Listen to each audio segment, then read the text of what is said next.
సిరిసిల్ల నేత కార్మికులకు బకాయి పడ్డ డబ్బులో తెలంగాణ రాష్ట్ర ప్రభుత్వం ఒక 50 కోట్ల రూపాయలను ఈ రోజు విడుదల చేయడం పైన భారతీయ జనతా పార్టీ తరపున హర్షం వ్యక్తం చేస్తున్నాం.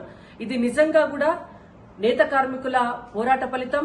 గత నెల రోజులు నేత కార్మికులు దీక్షలు చేస్తూ వారంతా కూడా పాదయాత్రలు చేస్తూ భిక్షాటన చేస్తూ వారికి రావాల్సినటువంటి సొమ్మును ప్రభుత్వం చెల్లించాలని చేసినటువంటి పోరాటానికి మద్దతుగా భారతీయ జనతా పార్టీ కరీంనగర్ పార్లమెంటు సభ్యులు బీజేపీ ప్రధాన కార్యదర్శి జాతీయ ప్రధాన కార్యదర్శి బండి సంజయ్ కుమార్ గారు దీక్షకు పిలుపునివ్వడం, వారికి మద్దతుగా సిరిసిల్లలో ఒకరోజు దీక్షకు అన్ని ఏర్పాట్లు చేయడంతో దిగొచ్చినటువంటి తెలంగాణ రాష్ట్ర ప్రభుత్వం యాజమాన్యాలు అలాగే కార్మికులు ఆసాములందరితో కూడా మాట్లాడి వారి డిమాండ్లన్నిటికీ కూడా తలొగ్గి అలాగే వారికి రావాల్సినటువంటి బకాయిలన్నీ కూడా విడుదల చేస్తామని చెప్పి వారం రోజుల క్రితం చెప్పినటువంటి మాట మనందరికీ కూడా తెలిసిందే.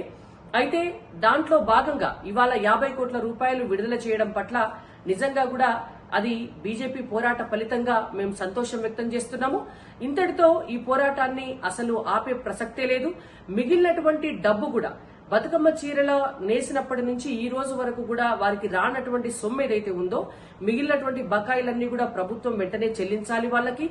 అదేవిధంగా గత 30 సంవత్సరాలుగా ఉన్నటువంటి 50% కరెంటు సబ్సిడీ ఏదైతే ఉందో ఆ సబ్సిడీని మళ్లీ పునరుద్దరించాలని చెప్పి నేత కార్మికుల తరపున మేము డిమాండ్ చేస్తున్నాం.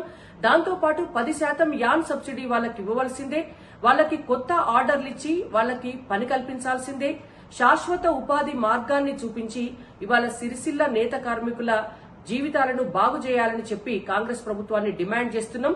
మొన్న ఏ విధంగా అయితే వాళ్లకు అండగా ఉండి మా కరీంనగర్ ఎంపీ బండి సంజయ్ కుమార్ గారు దీక్షకు పిలుపునిచ్చి వాళ్ళ పోరాటంలో భాగం పంచుకుంటామని చెప్పారో అదేవిధంగా మిగిలినటువంటి బకాయిలు పూర్తిగా చెల్లించకపోయినా మిగిలిన డిమాండ్లు నెరవేర్చకపోయినా మళ్లీ నేతలతో కలిసి పోరాటాన్ని ఉధృతం చేస్తామని చెప్పి కాంగ్రెస్ పార్టీని డిమాండ్ చేస్తున్నాము.